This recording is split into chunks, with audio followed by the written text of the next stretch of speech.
Welcome to the first episode of the Central Sports Pod. I'm Sam. I'm Ethan. I'm Brant. And I'm Ted. And to start off, what's everybody's go-to basketball? I'm going to say it right here. It's LeBron James, and no one can prove me otherwise. I'm going to say Michael Jordan, and that might be hot take, but I have that feeling.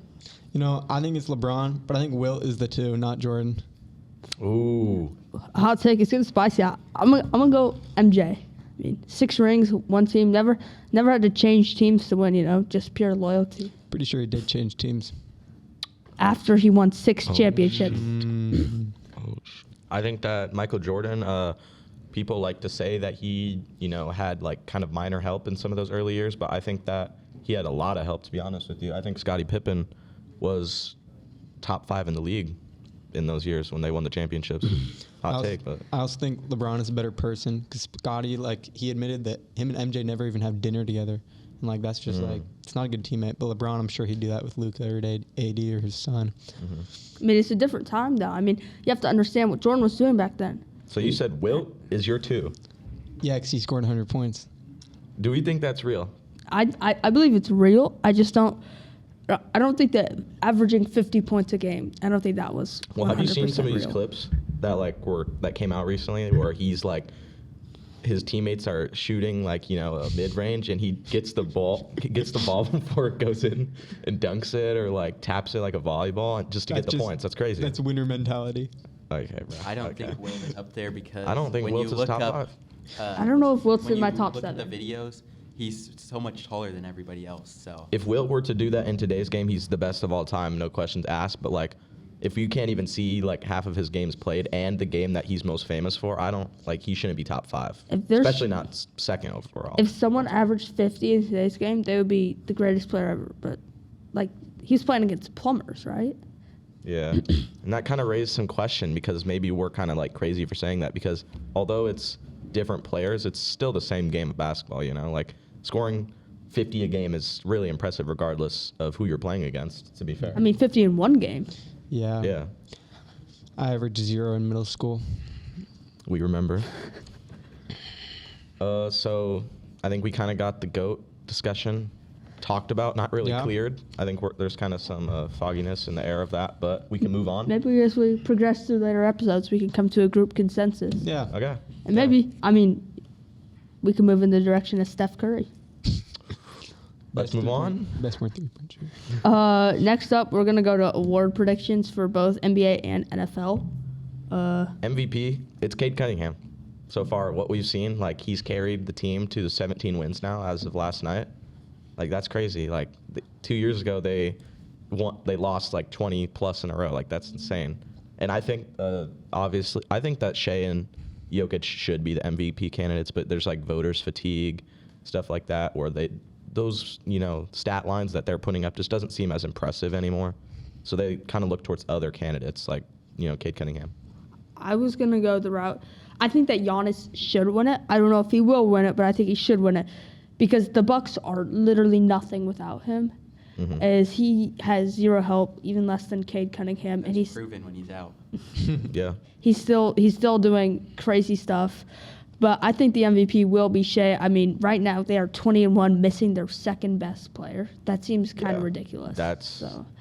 I'm gonna move the route of Shea Gilgeous-Alexander to win it this year. I definitely think it's between Shea or Cade. And I hope it could be Wemby, but this injury is too bad for him. I do hope it's a young guy, up and coming, not just one of the top 2, Jokic or Shea. Yeah, I think Wemby will win comeback of the year or whatever. Oh, for sure. Yeah. Honestly, Comeback, though, you were saying younger players. You want to see younger players win it? Mm-hmm. 100%. Is there any possibility that maybe Anthony Edwards would win it? I don't know. I'd say if there was going to be a younger guy, it might be Luka, but he has missed quite a bit of time already with injury. And you do have to play 65 games in order to be in contention for any award. And the thing is, a lot of people, always talk about, who's the face of the league. And, the person who kind of comes to mind first off is Anthony Edwards. But, is he really, that big of a star yet? I don't know. I mean, I honestly expected just a little bit different than what he's been this year. Yeah. I think he's a star, but I just don't see Minnesota as being a big team where he could get as much viewed as another team like the Thunder or even the Pistons this year.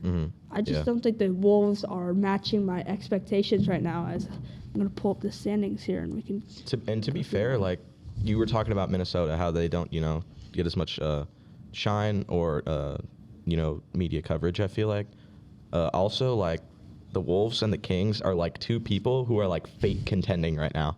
Like they are fake contending. Like the Kings like signed all these big names for pretty cheap on like veteran deals, but they're terrible, to be honest. Yeah. Like the Kings are terrible, The but on Kings- paper they shouldn't be. 5 years ago they're the best team in the league. I'm just confused on what their direction is. They have. There's no direction. They have no Yeah. picks. They have no one to build around. Their best option to keep is like Keegan Murray, which is kind of funny. Like no hate on him, but like if Keegan Murray is like your like franchise's future, that's not great. something you need to You change. should have kept Tyrese and De'Aaron. if Oh, they for really sure. wanted But Yeah. to it's just hard to know that, contending. They needed a big man. They were trying to win right away. But what did they even? They had DeMarcus Cousins. Who did they trade him away for? Like, I mean, that was a while back, but that was kind of the start of their franchise, like stumbling in a big snowball down the. I mean, it looked hill. like they were going to rise mean- again when they had De'Aaron as the main player. If- even Yeah, when they after had got the- rid of They Tyrese. had De'Aaron and Hallie still. I Yeah. mean, that would be sensational. Boom. Back to Anthony Edwards, though. Timberwolves are 12-8 right now, which just feels like And they were Not what we were they're in like expecting. competitive games against the Celtics, who are all right, but like yeah. still, If it should not be a 3-point win against a team like the Celtics. the But Celtics they're Celtics good. are honestly sleepers, though. They just Yeah. they just beat Pistons. People didn't really think they were going to be much without JT, but honestly, they're all right. There's something. There's Yeah. something. Yeah, exactly. Should we move on to NFL? Yeah. Yes. So Oh, wait. Who do we think Rookie of the Year is going to be for NBA this year? As of right now, I got to Con go Knuckle. VJ Edgecombe. But that's also coming from a Sixers fan. Yeah. So I have to go Con VJ. Knuckle. I think Con Knuckle is the only right answer right now. But obviously, we're only 20 games into the season. Like Flag could get it. I mean, Fly could get it, but Flag, he did just have a big game. yeah, I kind of like the first overall pick is so like it's kind of a bad situation to be put into because half the time you're with a terrible team. This team, it's not what it should be. They're pretty bad. But it's like, like having the first pick, you're going to the worst team, most likely. And if you're going to be playing decent on a bad team, it's just going to make you look like you're playing bad. I think when the Mavericks get AD back, though, he will look a little better. Which is like, he played against the Lakers, right? Yeah. And I think a lot of people are kind of underrating Cooper Flag because he's not as good as they expect him to be, but he's still performing very well for a rookie. It's the first year for a rookie. Like, he's like, what, 19, basically? Coming out of huge 20. expectations out of Montverde, I believe, and Duke. Yeah. Just two such high market, and it's just kind of hard to live up to that expectation. We are going into our 30-second hot take segment. Ted, do you want to start us off? all right. I think the Broncos and Patriots, neither of them are going to win their division. I think the Bills are going to win the NFC or AFC East, and I think the Chargers are going to win the AFC West. Both these teams looked really fraudulent over the last few weeks. I mean, these rebuilds, while they've looked good, they're way too quick. I think they're going to collapse when it comes to end of season, and if they end up winning their division, they're going to collapse into playoffs. And the Chargers and Bills both look really scary recently. I think that's fair. I think that's Justin fair. Herbert being out is going to be an issue, though. For Justin the Herbert is Chargers. not out. He did injure his wrist. Justin Herbert injured his wrist, but He came back to the game. Yeah, he came back to the game after he got injured. In I believe the he's. first. I believe he's still set to play. He was getting an MRI, though, so I don't know. I haven't seen it in Amari recent Hampton's news. going to come back. They're going to be unstoppable. Who was hurt? I'm not gonna lie. I think that the Bills won't be able to just. I just don't think they're gonna be able to catch up to their record, and I don't think they're gonna beat them once they play them again. If I don't know if you know when that is, but I think that the Bills obviously will be in the playoffs and they're gonna go farther. I don't think that they're gonna win their division though. I Just- agree with that. I think Drake May's looked really good lately. Oh, Drake May looked amazing. I love last Drake night. May. That Yes. touchdown pass he had last Dude, night, that was amazing. Bro, I was speechless. I was left speechless after I watched that. Yeah, that was crazy. That I was a really good pass. speechless after the bonus And touchdown. it's to Cortland bakeness, Sutton. so got to be baking.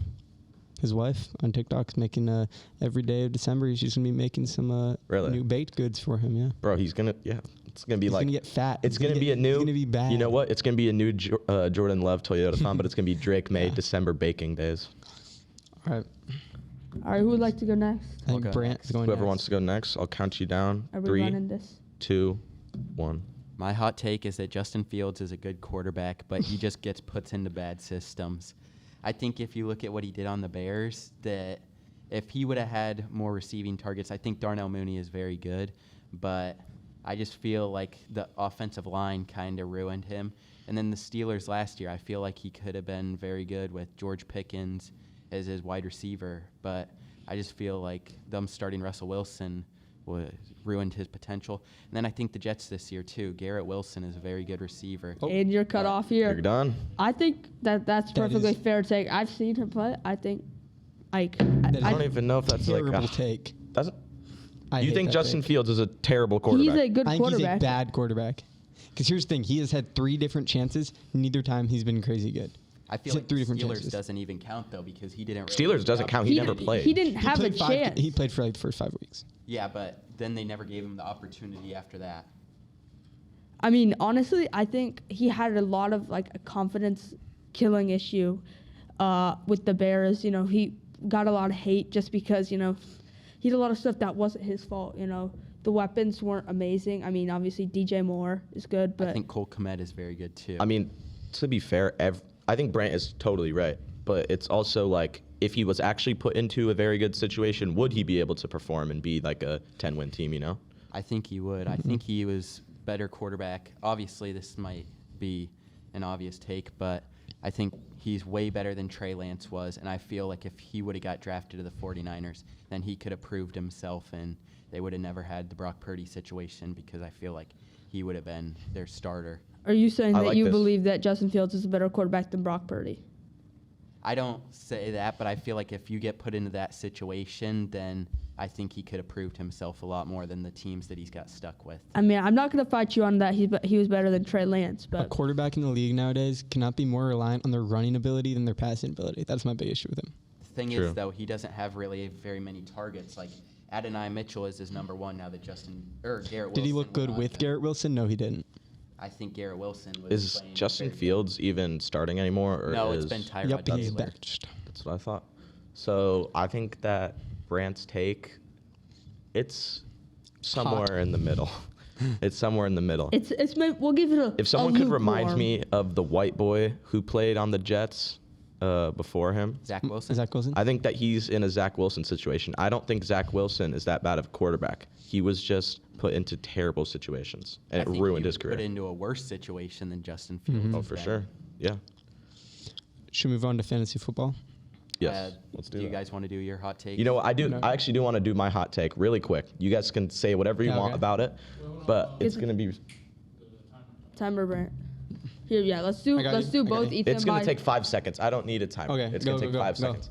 Because of what Brant said with Brock Purdy, I want to say that I don't think Brock Purdy is a top 15 quarterback in the league, and that his team is carrying him to his position. I agree.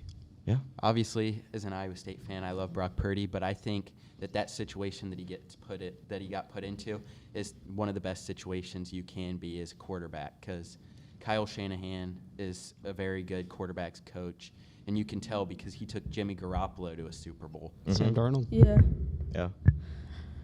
I mean, I believe that. I believe that he's a very good quarterback for this system. Yeah. I believe he just does the role that he needs to do, and maybe he wouldn't do super well in other systems, but I believe the other quarterbacks might struggle in this situation as it's just really about he got really well placed, whereas he might not be an amazing all around quarterback. Now, before we get into fantasy football, who's the Patriots coach again? Mike Vrabel. Dude, he's great. He's a good I don't know coach. why the Titans let him go. They could have been still contenders and pretty good, but I think it was the 1 seed, then they failed, and then they Yeah. they were just getting worse and worse and worse. well, fantasy football. What do you guys want to say?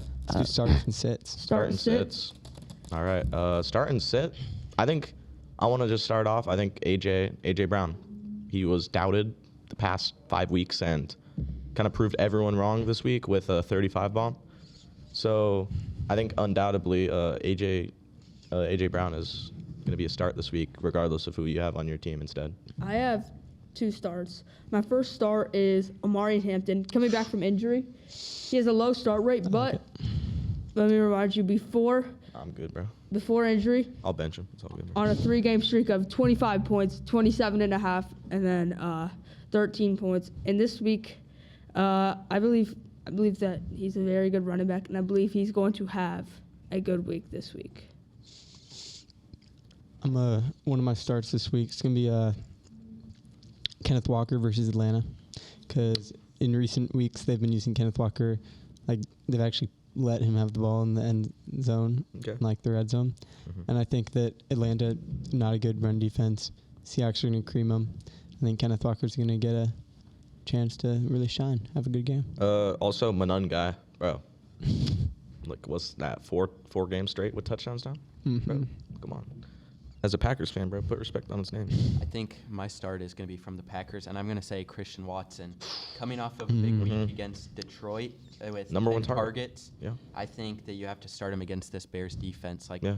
I think Jalen Johnson is playing again, right? I think he's a very good corner, but I feel like they won't be able to stop him because the Packers have decent weapons, and I think Christian Watson is going to be there to Now, what help. about Dontavian Wicks? That's like a really small name. He had a top 5 performance in fantasy last week. I mean, I think Christian Watson is going to be a more suitable start. He's going to be a more reliable start because I think he's going to get at least like 6 receptions because he's just the number 1 target. No doubt about it. But Dontavian Wicks could be a sleeper start in like a larger league, with more people in it. I agree. Yeah.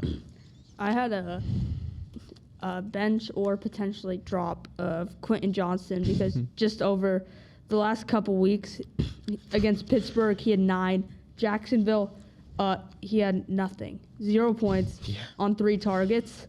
Then crazy. after his bye, 11.3 against Las Vegas. I mean, I see honestly no reason to start him. He's now projected 8.6, which I know doesn't mean a ton because they're inaccurate sometimes, but I don't see him being able to, I don't see a reason for him to play over a guy like Alec Pierce, who's been, kind of on the uphill. He's a little shaky, but I believe that he is better. Yeah.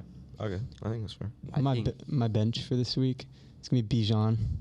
Yeah. We've seen how they've done against like better like run defenses this year. No, for sure. And they're definitely like, when they have a good run defense, they're going to pass the ball more. Also, I think it's going to be a blowout, so they're going to need those desperate passes if they want a chance to win. So they're not going to use them as much in the running game. And then once you get to the red zone, Algier, they use him way too much to guarantee a Bijan touchdown. So I think he's going to have like a 10-point week. So what's Drake London's like status right now? He's doubtful, but I think he's questionable. I think he's questionable, but he's projected to come back this week. But usually that means they won't. Yeah, he's questionable, and his estimated return is the 7th, which is this week. But that's what they said for my guy Bucky Irving every single week this season. So I wouldn't be too sure. And he is going against Seattle. Yeah. I think a sit this week. He's been a very good start lately, but Jacoby Brissett, I think you're going to have to sit him this week and put someone else in against that Rams defense. I agree. Yeah. I think my sit this week is going to be DeAndre Swift. He's coming off a very big week against the Eagles with 18 carries for 125 yards and a touchdown, but I think against this Packers defense, he just won't be able to do as much. Yeah, those linebackers, Edrin, and then you got Micah Parsons. The run defense it's going to be on point on Sunday. I have a sit. I think a good sit is Dalton Schultz. He's playing against the Chiefs, which have good defense, and I just don't see him putting up over 12 points. I mean, the Chiefs' defense looked very bad last week, but I think they're going to bounce back because Chiefs the Cowboys defense is terrible. Yeah, the Cowboys are a very good receiving team with George Pickens, who's shown he can be very good if he gets the right amount of targets. And obviously, best receiver duo in the league. That's not ridiculous to say that. Yeah. All right. I think maybe we could go waiver pickups. We should do waiver pickups and people who you should sell high right now and trade before all goes bad. And then we'll wrap it up. Yeah. And the first person with that is Justin Jefferson. Get rid of him. Get rid of him. Whatever you can get rid of him and get it. I think that quarterback if your room trade is deadline terrible. hasn't gone. Yeah. If you're you can always do a workaround, do the drop pickup method. But if someone's willing to do that with you, but that's only like a Schmitty kind of thing to do. Yeah. I think waiver pickup you've got to have right now is Jaden Higgins. He's only rostered in 36% of leagues. Yeah. And he's got the last games since week 8, he's had 8 targets and 1 target, which isn't very good, but he's then had 7, 7, 9, and 5. And last week he caught all 5 of his passes for 65 yards. And that's against a very good Indianapolis team. And all he's got remaining is Kansas City, which the defense is very good, but Arizona, Las Vegas, the Chargers, and Indianapolis. I think he can prove himself still, and I think that you should pick him up even if you end up dropping him. Yeah, pick up Christian Watson if your league doesn't have ball knowledge also. Yeah. Because for some reason he's only rostered in 50% of leagues. My pickup going to have to be John Mechie the third. He's been getting a lot of targets recently. Okay. 7 in 2 weeks ago and then 8 this last week. I mean, with this Jets team, they're a bit desperate. So you're going to see some longer throws, some more desperate throws. And if he can get them, I mean, he's going to be pretty explosive. Also, like, his next 3 weeks are also pretty easy pass defense-wise. So I think he'll nice little stash and maybe he'll explode and you can start him. I don't know. I'm just looking at, the waiver wires right now. And to be honest with you, not the best we've ever seen. I think it's pretty dry now. I think people who are going to be the player for their team have been figured out, and people are going to just use the same guys as weapons now. So I don't think waivers, honestly, will score too much nowadays. But I would say another waiver pickup. He's on a very good tight end team, but Harold Fannin Jr. He's had. Oh yeah. He did have a He good had week. 8 targets in week 8. He's He been went on bye, and he's then not he really. had Is he even a 7, waiver 5, pickup, though? 6, 5, and 1. I Not would really a argue, waiver pickup. But Yeah. He's rostered in 51% of leagues. I guess. So I think that's not really waiver. I think it just depends. I think now that I'm looking back on what I said about Christian Watson in 50% of leagues, I think that 50% is just larger leagues that Yeah. there's no logical reason to actually pick him up. But Yeah. I think that's still, if he's available, pick him up. Obviously. Yeah. There's a lot of people you could say. And that last week before playoffs for a lot of leagues. So for. I hope everybody gets lucky. Yeah. They're already in playoffs. Yes, sir. You're in a fantasy football league. Brant, do you have anything? Tongue tied over here. Do we have any we were obviously focusing on the flex position right there, but are there any head coaches or kickers that would be actually good to I get just this want to week? highlight. I had Jason Myers in a league, 19 points. Appreciate it, Jason. Appreciate it. Hey, All right. thank God the Eagles played the Vikings, and if you started them, well, the defense. Good job, hot bud. take is Harrison Mevis. He's playing the Arizona Cardinals this weekend, and the Rams are looking to bounce back. So Who the hell is that? he's their Don't new say I don't kicker. have ball knowledge, but who was that? He's their new kicker. Oh, okay. Hey, what about Young Wei Koo? Kicking into the dirt. That was What like a a, great play. Charlie Brown kick. Yeah. How about the Patriots last night with all their hits in general? Looked like a bounty gate That out there. was The that's one on the the one on reason- the sideline, the one to Wandale Robertson. That was That's the underrated. reason that I want. You said earlier the Patriots are frauds, but bro, they're looking good. They're I looking agree. good. They actually want to play football. Yeah. And I think their coach is the reason that they want to. I think their coach is one of the reasons that they're playing like that now. Well, I think that's it. I think that that's just it. about wraps it up from the Central Sports Podcast. This was episode 1. Make sure to tune into episode 2, and we'll catch you in the next one. peace. Peace. Peace.